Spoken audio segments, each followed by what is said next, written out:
Quoi de neuf en Chine? Bienvenue, je suis Wang Bing. Ces étrangers que je rencontre, pourquoi sont-ils venus en Chine? Qu'est-ce qu'ils deviennent en Chine? Et à quelles nouveautés s'intéressent-ils en Chine? Quoi de neuf en Chine? Le talk show commence maintenant. Mes chers amis, bonjour, bienvenue à l'émission Quoi de neuf en Chine, je suis Wang Bing. L'année 2021 marque le 20e anniversaire de l'adhésion de la Chine à l'OMC. Pendant ces 20 dernières années, la Chine a connu des changements économiques et sociaux impressionnants.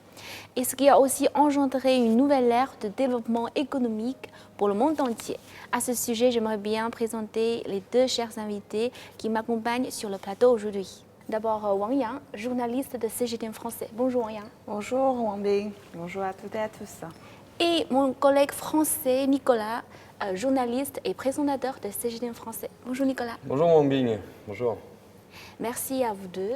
Alors, tout à l'heure, j'ai mentionné les changements économiques que la Chine a connus depuis ces 20 dernières années. Alors, Mona, une question, c'est d'après toi, quels sont les changements qui se sont produits dans l'économie chinoise pendant ces 20 années? Le 11 décembre 2001, la Chine a officiellement adhéré à l'OMC. Alors pendant ces 20 ans écoulés, l'économie chinoise est en plein essor. Alors ici, je cite quelques statistiques. Alors première, c'est le chiffre le plus important, je dirais, c'est le PIB chinois. Oui, le PIB. Le PIB chinois a été multiplié par 10 de 9 500 milliards de yuan en 2001 à 101 600 milliards de yuan en 2020 et a franchi le cap de 100 000 milliards.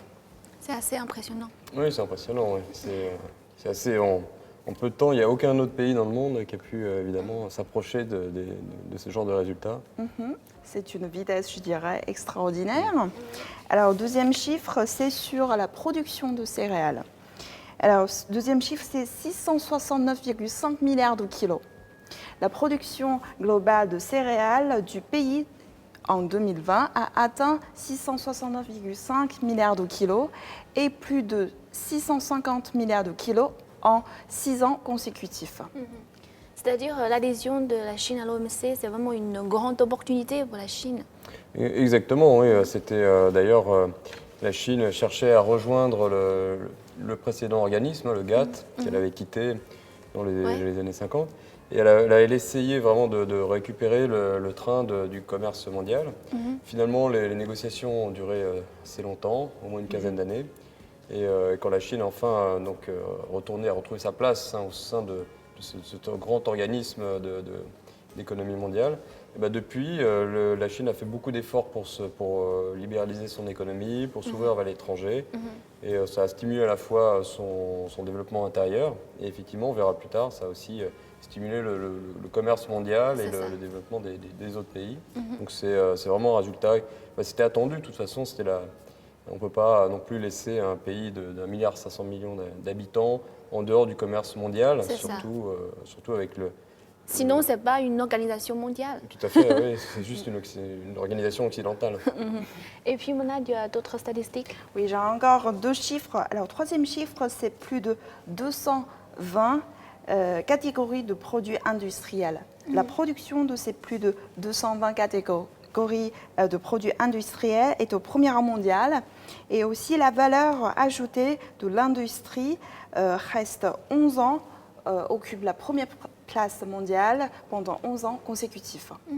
Oui, donc c'est dans plusieurs secteurs, la Chine n'est plus comme avant, a eu une croissance, vraiment c'est un essor économique. De toute façon, elle a réussi à devenir la deuxième puissance économique mondiale au cours de ces dernières années. Donc c'est un résultat très encourageant et puis ça continue encore d'augmenter. Et même pendant la période de la pandémie de Covid-19, la Chine continue à se développer dans le domaine économique. Surtout grâce à son marché intérieur aussi. C'est ça. Oui, tout à fait. Alors, ce que Nicolas a mentionné tout à l'heure, c'est le commerce international. Alors ici, le dernier chiffre, c'est 32 160 milliards de yuan. C'est en 2020, le volume global de l'import-export du pays a atteint 32 160 milliards de yuan. Donc la Chine reste toujours le plus grand pays du commerce de biens dans le monde. C'est le premier exportateur mondial et c'est le deuxième importateur mondial aussi. Oui, c'est ça qui est intéressant de voir. On pense souvent que la Chine, c'est essentiellement un pays d'exportation, Mhm. mais c'est aussi un pays d'importation. Voilà. Donc, du Tout à coup, fait. d'où les règles de l'OMC que la Chine suit et a adhéré depuis son adhésion. Elle a respecté un peu tous les protocoles d'échange de l'OMC, des règles. Donc, elle a aussi diminué ses taxes douanières, par Voilà. exemple, les tarifs douaniers, qui sont devenus bien plus bas, hein. C'était environ 15%, je crois, avant. Et ils sont tombés à 9, voire 7,5% environ. Mhm. C'est pourquoi on dit on la descend. Chine est non seulement un bénéficiaire de cette adhésion à l'OMC, c'est aussi un contributeur au développement Oui, parce économique que mondial. les pays étrangers font du commerce avec la Chine et ils en tirent bénéfice. Mhm, c'est ça. Nicolas, tu vis en Chine depuis combien d'années? Ça fait déjà 12 ans, 12 ans déjà. Waouh. ça passe vite. Donc tu es témoin sûrement de l'évolution de l'économie chinoise. Donc Oui, j'ai une complètement. question pour toi. Selon toi, qu'est-ce que signifie l'adhésion de la Chine à l'OMC pour la Chine? Bah, comme je disais tout à l'heure, hein, ça a permis vraiment de stimuler, de développer son économie, que le marché est en pleine croissance, ça a boosté son PIB, un changement aussi au niveau des produits qu'elle fabrique. C'est vrai qu'avant, on considérait que la Chine, c'était un petit peu l'usine du monde, avec des produits plutôt bas de gamme, du textile, de la manufacture. Mais depuis qu'elle a ouvert son marché vers l'étranger, il y a beaucoup de développement de la qualité des produits qu'elle fabrique, et avec plus de valeur ajoutée. Donc c'est des produits plus technologiques, on aussi vers les services, plus de La situation développement a du secteur changé en services. fait. Oui, voilà, la nature de tout, de ce que la Chine fabrique, et aussi du mode de vie des gens, parce qu'il y a de plus en plus une population de classe moyenne, hein, qui émerge, qui a un fort pouvoir d'achat. Et donc c'est aussi grâce à ces échanges économiques. Et donc l'amélioration du niveau de vie des gens est aussi très liée à son ouverture vers l'OMC. Et on a vu la Chine a réussi en fait, à endiguer la pauvreté extrême dans son pays. C'est parce qu'une économie forte et dynamique, où l'argent est redistribué, permet de faire sortir tout le monde de la pauvreté. Et ça, c'est quelque chose que la Chine a réussi, et c'est aussi quelque chose qui est vraiment à saluer, hein. Oui, c'est encourageant et ça va sûrement inspirer les autres pays qui ont aussi une population qui vivent sous le seuil de pauvreté. C'est aussi une expérience à apprendre. Un exemple à exemple, suivre, voilà. hein. Pas forcément copier exactement la méthode chinoise, mais il y a des éléments du savoir-faire, comment redistribuer la richesse, comment développer des zones qui sont un petit peu appauvries, arriérées, où les gens n'ont pas accès, par exemple, aux infrastructures, il n'y a pas de route, il n'y a pas de transport. C'est très important. La Chine a développé énormément tout ce qui est infrastructure, transport ferroviaire. Et maintenant, il y a des accès à tous les petits villages, quasiment, ont un accès routier ou même par un chemin de fer pour pouvoir se déplacer, échanger des marchandises, des biens, des personnes. Voilà, tout ça, c'est quelque chose qui s'est développé au cours de ces 10 dernières années. Ok, merci Nicolas. Alors une autre question, comment évalues-tu la contribution de la Chine au développement économique mondial au cours de ces 20 dernières années? Alors, c'est vrai qu'une fois que la Chine a ouvert son économie aux investissements étrangers, on a vu qu'il y a eu beaucoup d'afflux, hein, de ces investissements étrangers qui sont arrivés en Chine, hein, dans la partie continentale de Chine. Il y a beaucoup d'entreprises qui ont décidé d'investir en Chine, de construire des usines en Chine, et il y a eu un échange de savoir-faire aussi. Et les pays donc, étrangers qui ont investi en Chine. Pourquoi ils ont investi en Chine? C'est parce qu'ils ont trouvé une main-d'œuvre qui était relativement qualifiée, donc capable de fabriquer ces produits, et surtout à un coût plus faible. Donc ça a permis de diminuer les coûts de fabrication pour beaucoup de produits étrangers. Et du coup, ça a permis aussi, une fois qu'après les produits reviennent dans les pays étrangers, si le coût est plus faible, ça permet aux ménages, aux foyers, de payer ces objets moins chers. Donc ça permet une hausse du pouvoir d'achat dans les pays étrangers, en dehors de la Chine, par exemple. Donc ça a permis aux foyers d'avoir accès à des produits de qualité en payant un prix moins cher.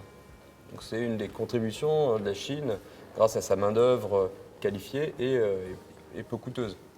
Alors, même si maintenant ça se transforme, ça change, la main-d'œuvre devient de plus en plus chère. Donc c'est un autre système qui se met en route, en jeu. Et la Chine a déjà pris les devants, et donc proposent maintenant des produits à plus forte valeur ajoutée, comme je disais, des produits plus technologiques ou écologiques, par exemple. Et donc, voilà, les pays étrangers peuvent maintenant aussi acquérir, je pense par exemple les pays africains, peuvent acquérir des smartphones de marque chinoise qui sont relativement peu chers et très performants. Donc ça permet quand même à des millions de personnes de bénéficier voilà, de produits technologiques à prix abordable. Oui, c'est tout à fait ce que Nicolas a dit. Je suis très d'accord, surtout sur les produits de technologie, je dirais, par exemple la 5G, la 4G, parce que la Chine a aidé beaucoup de pays africains à construire des bases, c'est-à-dire des bases qui pourraient distribuer des signaux de l'Internet, par exemple 4G ou 5G, et aussi, je dirais, des marques de smartphones chinoises c'est-à-dire, il y a toujours des amis, même des francophones, des amis franco me disent oui, des marques chinoises, ça marche très bien que les autres marques. Donc, c'est-à-dire, ils ont, avant peut-être certaines personnes hésitent un petit peu, font doute sur la qualité chinoise, c'est-à-dire made in China. Est-ce que c'est-à-dire la qualité garantie ou pas? Ils interrogent. Mais maintenant, ça a quasiment changé. Donc ils disent que oui, c'est la marque chinoise que je préfère. Je choisis le premier a priori. Et maintenant, je sais que j'ai beaucoup d'amis qui achètent des téléphones portables chinois, l'électroménager chinois. Donc voilà, ça marche très bien. Oui, et l'année 2020, ce n'est pas une année très facile pour tout le monde à cause de la pandémie de Covid-19. Mais la Chine reste, en année 2020, reste la seule économie mondiale qui a connu une croissance économique positive.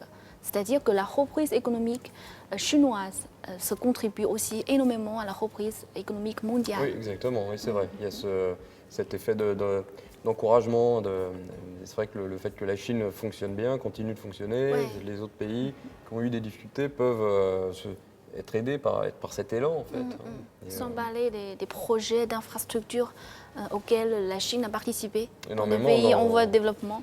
Dans le cadre de l'initiative Ceinture et Route, Voilà. mise en place par le président Xi Jinping il y a déjà quelques années, il y a énormément d'infrastructures, de réseaux de transport qui ont été mis en place, tout un système comme ça de connexion entre les pays, je pense l'Asie centrale évidemment, jusqu'à l'Europe, aussi beaucoup en Afrique, avec des chemins de fer qui ont été fabriqués en grande partie par des capitaux chinois et par un savoir-faire chinois. Et donc tout ça pour encourager l'économie, le commerce et la croissance des pays. Le 3 décembre, il y a un chemin de fer qui a été ouvert officiellement. Tu sais, c'est lequel? Au Kenya, parce qu'il y a Mombasa. Le chemin de fer Xin-Lao. Ah oui, d'accord. Ah oui, le Xin-Lao. Oui, c'est très très important. Il y en a 2 ou 3. En Asie, en Asie, il faut préciser en Asie. Je pense que ça apporte aussi la prospérité pour les pays, surtout de l'Asie du Sud-Est. Oui, justement, parce que le Laos, c'est un pays qui est un peu enclavé, qui n'a pas d'accès à la mer. Et donc, il y a aussi beaucoup, évidemment, d'échanges avec le grand voisin chinois. Et donc, ce genre de projet qui permet de faire transporter les personnes, les marchandises beaucoup plus facilement, ça va développer l'économie du pays, du Laos. Je sais que moi, j'y suis allé personnellement au Laos il y a voyager une vingtaine d'années. Et c'était un pays magnifique, où les gens sont très gentils, mais très pauvres, très peu développés. Je me souviens que la capitale Vientiane, c'était encore même des chemins de terre, c'est même pas une ville bitumée. Et il y avait beaucoup de problèmes pour les transports, justement, pour aller d'une ville à l'autre. Ça prenait beaucoup de temps. En plus, c'est dans les montagnes. Donc c'est très beau, mais très difficile d'accès. Et j'avais rencontré déjà des Chinois qui travaillaient un peu au Laos, il y a beaucoup de mines aussi, et des matières premières. Et eux traversaient la frontière, mais ça prenait beaucoup de temps. Parce qu'il faut aller, donc la province la plus proche, c'est le Yunnan. Et donc ça prenait beaucoup de temps. Maintenant, avec ce chemin de fer, là, je crois que ça va être beaucoup plus facile pour tout le monde de se déplacer, d'aller d'un pays à l'autre et d'échanger les marchandises. C'est en 3 heures, si je ne me trompe pas. Ça commence à Kunming? 3 heures. Ouais, 3 heures pour passer la frontière. Très rapide. Et 1 heure entre les grandes villes de la province, dans la province de Yunnan, donc 1 heure dans la station prochaine, c'est très très très près. Donc c'est pourquoi raccourci leur trajet, je dirais le temps du trajet en route. C'est très important. Puis ça devrait peut-être rejoindre aussi la Thaïlande, j'imagine. Il y aura certainement dans les villes du nord de la Thaïlande, ça va continuer. Peut-être traverser toute la Thaïlande. Donc ça va faire vraiment un échange Ah oui. entre la Chine et la... Et beaucoup de pays, plusieurs pays, le long de ce chemin de fer. Tout à l'heure, on a beaucoup parlé sur la contribution de la Chine au développement économique mondial. Et un aspect très important, c'est que la Chine continue à ouvrir davantage son marché vers l'extérieur. Et un signal très important, c'est bien sûr la tenue de l'exposition internationale d'importation de Chine, qui se tient chaque année à partir de l'année 2018. Donc Mona, en tant que journaliste, est-ce que tu as suivi les nouvelles concernant la 4e édition de la CIE de cette année? Oui, bien sûr, depuis la dernière édition, je dirais, la première édition suivante, j'ai quasiment tous les années à suivi. C'est vraiment un grand moment que tous les exposants venant je dirais, de plusieurs pays sont rassemblés ici. Il y a déjà plein d'autres exposants qui sont venus en Chine pour participer à cette exposition. Et déjà, on a encore ajouté 3 zones spécifiques de plus pour offrir aux exposants, pour les présenter leurs produits. Donc déjà, il y a le pavillon est déjà grand, on a déjà des zones avant, mais on a encore ajouté. Donc c'est pas assez pour eux. Ils ont toujours des nouveaux produits à produire cette année. Par exemple, j'ai vu dans l'actualité, il y a des zones spécifiques pour des produits concernés l'épidémie, donc c'est-à-dire des produits médicaux, des masques par exemple. Donc cette année, il y a encore de plus, peut-être des produits, aussi des produits de haute technologie, écologiques. Donc il y a toujours chaque année, chaque édition, il y a des nouveaux produits qui apparaissent.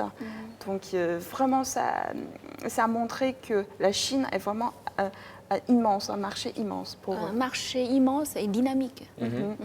Et oui, c'est vrai que ça a beaucoup de succès, hein, cette foire d'importation. Il y a de plus en plus de pays qui participent, et même des pays lointains qui sont en Amérique du Sud, en Afrique, qui ont des produits à montrer, à présenter au public chinois. Et c'est vrai que j'ai l'impression que le public chinois aussi est assez friand de ces nouveautés, de ces produits-là, et que voilà, c'est pour ça que du coup, ça stimule le commerce mondial. Si la population chinoise commence à découvrir ces produits étrangers, commence à prendre goût à ça, ça va développer le commerce entre la Chine et ces pays-là, et donc le stimuler leur économie également. Donc tout ça, je pense que c'est plutôt bénéfique, quoi. C'est un encouragement vers plus de commerce et d'ouverture. Je sais que Wang Bing a fait une émission en direct avec le live streaming durant la CIE. C'est vrai, c'est vraiment en direct. Alors, Tu sais, la vente en live streaming, c'est une nouvelle forme de vente, hein, très populaire en Chine. Et c'était comment, je dirais? C'était très, très encourageant. J'ai participé à cette émission en direct sur la vente en live streaming le 5 novembre, c'est le soir. Et j'ai aussi quelques chiffres à partager. Je pense que ça va aussi vous encourager. Quel produit tu as vendu? J'ai pas vendu, j'ai juste assisté et témoigné. D'accord, ok. Cette émission a fait intervenir des invités du Rwanda, de Maurice, du Luxembourg, du Pérou, du Chili, de l'Espagne et d'autres pays pour présenter aux consommateurs chinois des spécialités de qualité venant des 4 coins du monde. Et d'une seule nuit, seulement quelques heures, le chiffre de vente a atteint plus de 66,6 millions de yuans, environ 10,41 millions de dollars. Juste une nuit. Ah oui, Oui, j'imaginais, c'est incroyable. Oui, c'est impressionnant. Ouais. Ça montre un grand dynamisme du marché chinois. est-ce que, Nicolas, tu as déjà essayé Des acheter achats. quelque chose dans un live streaming? Non, jamais. Non. Mais j'achète beaucoup avec la plateforme, je ne sais pas si on peut dire le nom, Taobao et Jingdong. Jingdong et Taobao. Et voilà. l'e-commerce chinois. Oui, voilà, ouais, l'e-commerce, oui, bien sûr, ou les plateformes de plats de livraison à domicile. Au début, j'étais un peu sceptique, hein, j'avoue, par rapport à l'achat en ligne. Je n'étais pas sûr que la qualité va être au rendez-vous, à qui j'achète. Mais en fait, j'ai toujours reçu tous mes colis dans un état tout à fait correct, très rapidement. Et s'il y a un cas qui n'est pas satisfaisant, tu peux rentrer? On peut le renvoyer, Oui, c'est ça. Heureusement, cette sorte d'assurance comme ça. Et on peut aussi lire les commentaires, les avis des autres personnes qui ont acheté. et donner son avis ou pas. Et puis en général, c'est très rapide. Et puis maintenant, c'est quasiment c'est quotidien, hein. Il y a des colis qui arrivent à la maison quotidiennement. Ça devient déjà pratique. une habitude pour tout le monde. Complètement. C'est un nouveau mode d'achat. Oui. Ouais, En très sur- pratique. Avec le portable, c'est fait. Voilà, un clic. Tout peut se faire avec Ouais. le portable. Voilà. Bon, parfois, on a tendance à trop acheter. peut-être. Oui, c'est ça. C'est tellement facile, mais non, c'est agréable. Et quand on parle de l'ouverture de la Chine, une autre mesure chinoise très importante, c'est bien sûr la ceinture et la route. Et Mona, je sais que tu as participé aux 2 forums, 2 sessions du forum de la ceinture et la route pour la coopération internationale. Tu as un sentiment personnel à partager avec nous? Oui, c'est vraiment un grand moment encore qui a rassemblé, je dirais, non seulement des leaders, des représentants des pays, et aussi des entrepreneurs ensemble.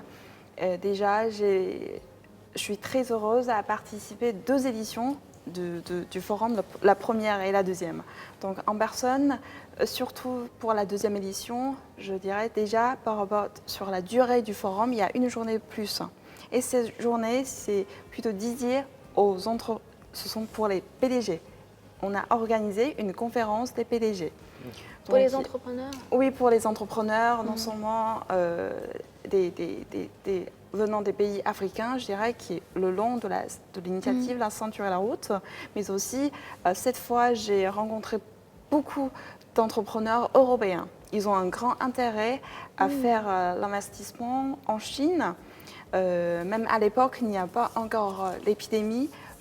Mais je pense qu'avec même durant ces 2 ans, en période épidémique, les entrepreneurs européens ont toujours un grand intérêt à investir en Chine, à faire le commerce avec la Chine.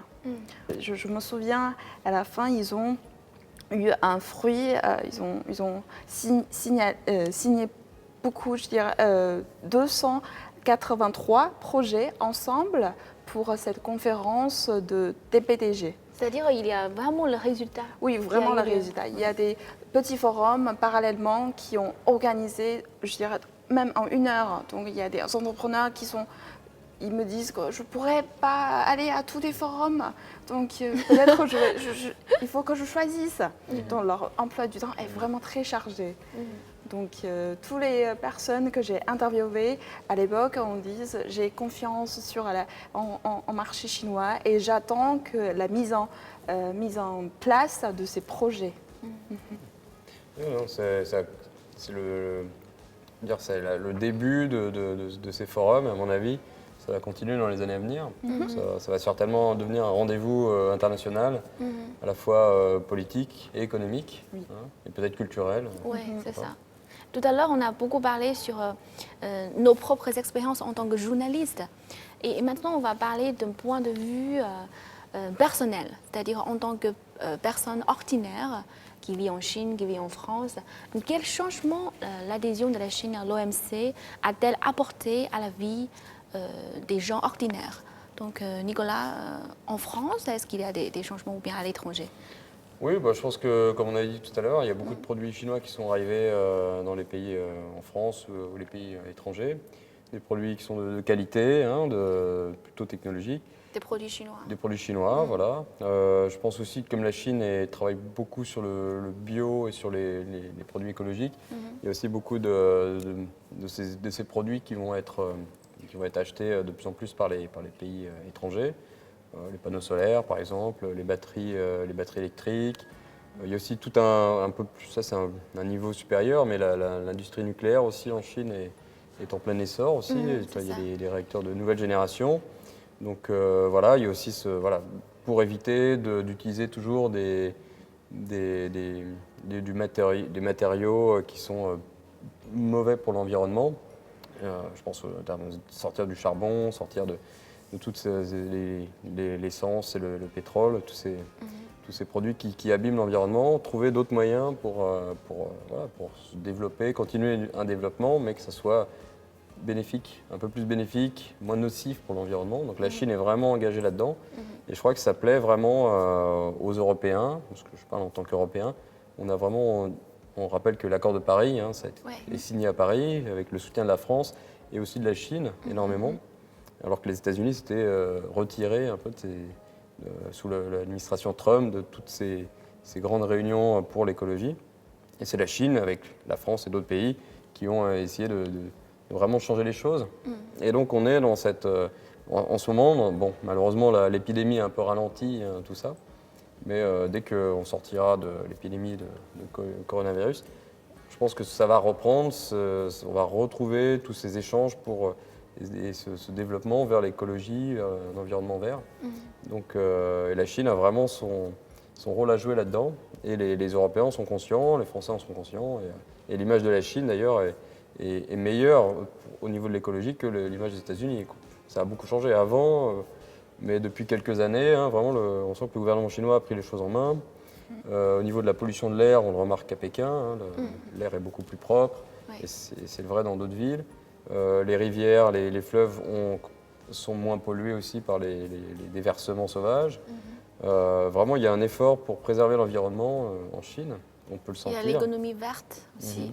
Voilà, l'économie verte est aussi, voilà, il y a vraiment, c'est le plus grand producteur de panneaux solaires, la Chine. Donc il y a vraiment cet effort, parce qu'il y a cette reconnaissance du fait que si l'environnement est détérioré, les humains, le peuple en subira les conséquences aussi. Et malheureusement, c'est des choses qu'on a observées dans beaucoup de pays.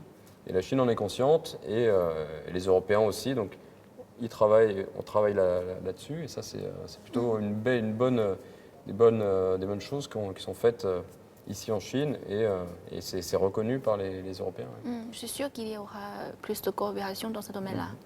Et Mona, en tant que chinoise, quel changement est-ce que tu as remarqué dans la vie quotidienne?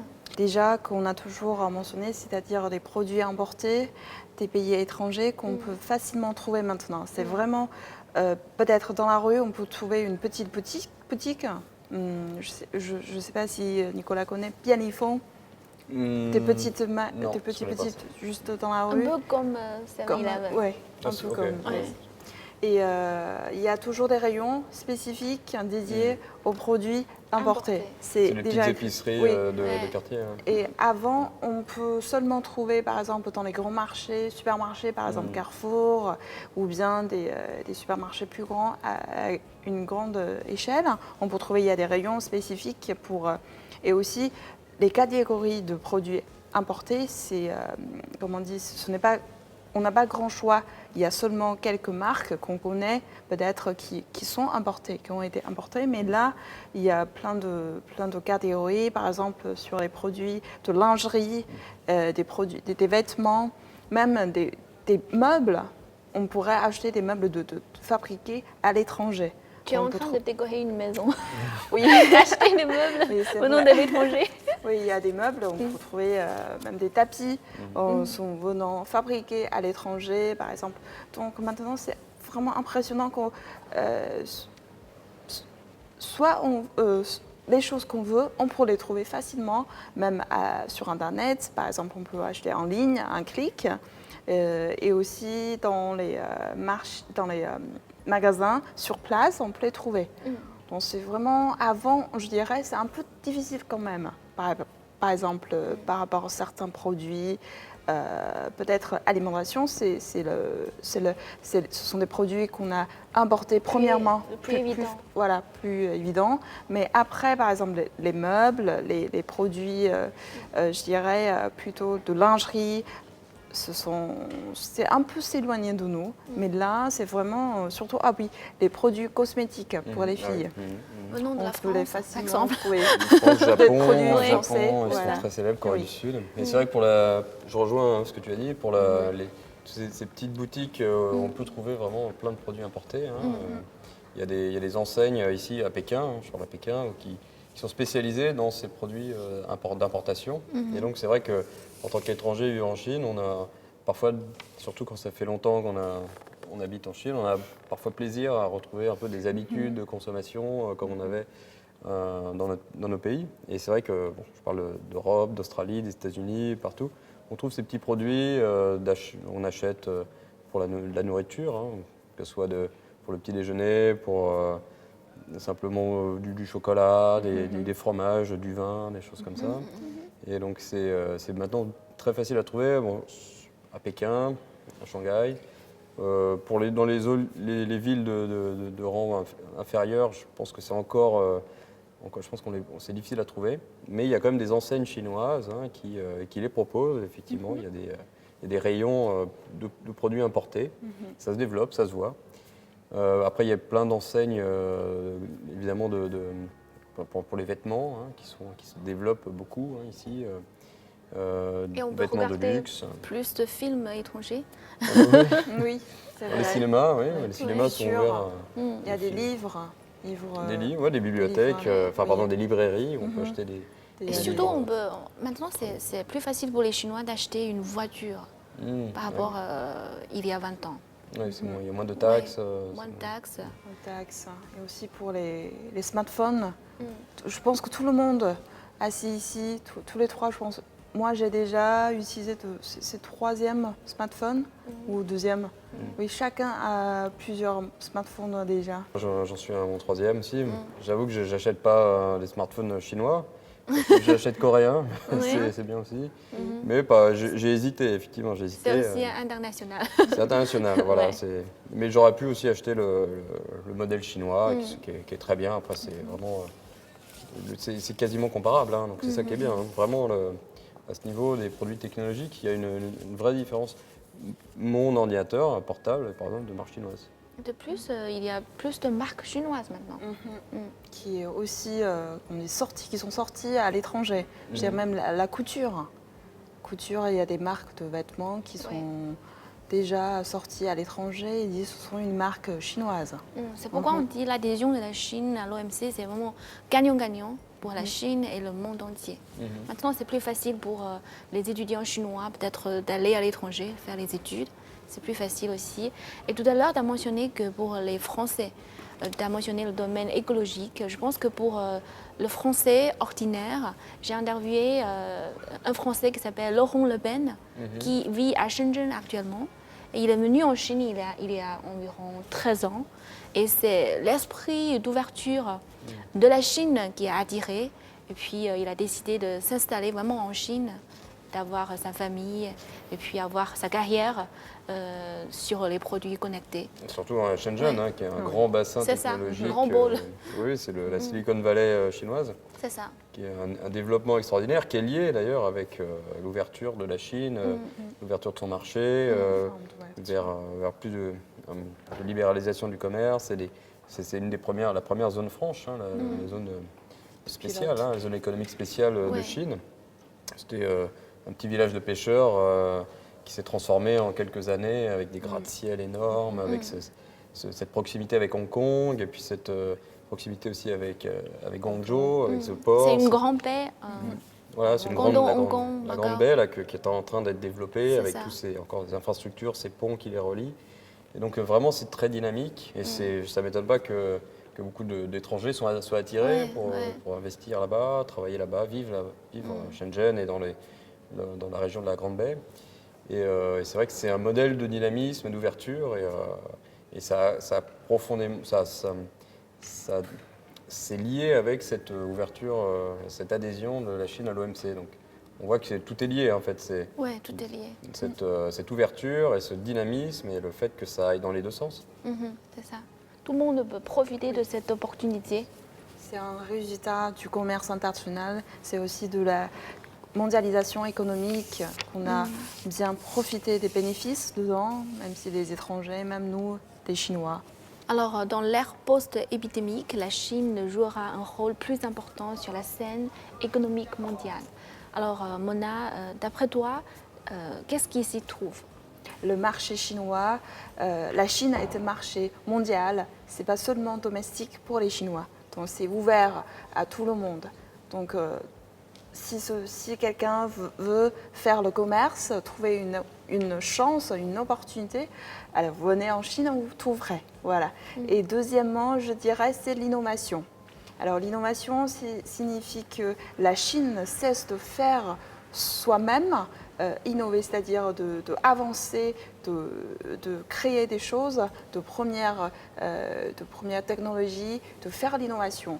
Donc, la Chine n'a jamais cessé de faire cela. Donc c'est la raison pour laquelle que la Chine a eu ce grand succès, je dirais aussi à cause de l'innovation sans cesse. Au niveau des scientifiques qui font des recherches, par exemple aussi sur les vaccins contre la Covid-19. La Chine a fait beaucoup de recherches sur les vaccins, sur le virus, tout cela. Donc, et aussi sur le domaine de lutte contre la pollution écologiquement aussi. La Chine a trouvé son propre moyen de lutter contre, de comment faire résoudre ce problème. Donc ces deux mots, je dirais, c'est pas non seulement utilisé en Chine, mais aussi dans le monde entier. On doit faire l'innovation et on doit saisir l'opportunité. Oui. Même Opportunité et innovation, bien résumé. Oui, moi, je suis plutôt entièrement d'accord avec ce que tu viens de dire. Si je peux rajouter quelque chose, c'est aussi le fait que non seulement on parle de l'économie, on parle des produits, mais aussi dans les grandes instances internationales, la Chine est de plus en plus présente, sa diplomatie est davantage présente, et donc elle n'hésite pas aussi maintenant à venir aider, participer à la mission de l'ONU par exemple, beaucoup de missions de l'ONU, les casques bleus chinois en Afrique, qui permettent d'aider à conserver la paix, à maintenir la paix dans certains pays encore troublés. Donc la Chine peut apporter sa vision des relations internationales, notamment celui du dialogue, plutôt la discussion avant d'intervenir militairement ou avec des menaces. La Chine va plutôt promouvoir la discussion. La paix. La paix et la main tendue. Et ça, c'est vrai que c'est important que la Chine puisse donner cette influence sur le monde au niveau des grandes organisations internationales et promouvoir le multilatéralisme plutôt que des décisions unilatérales.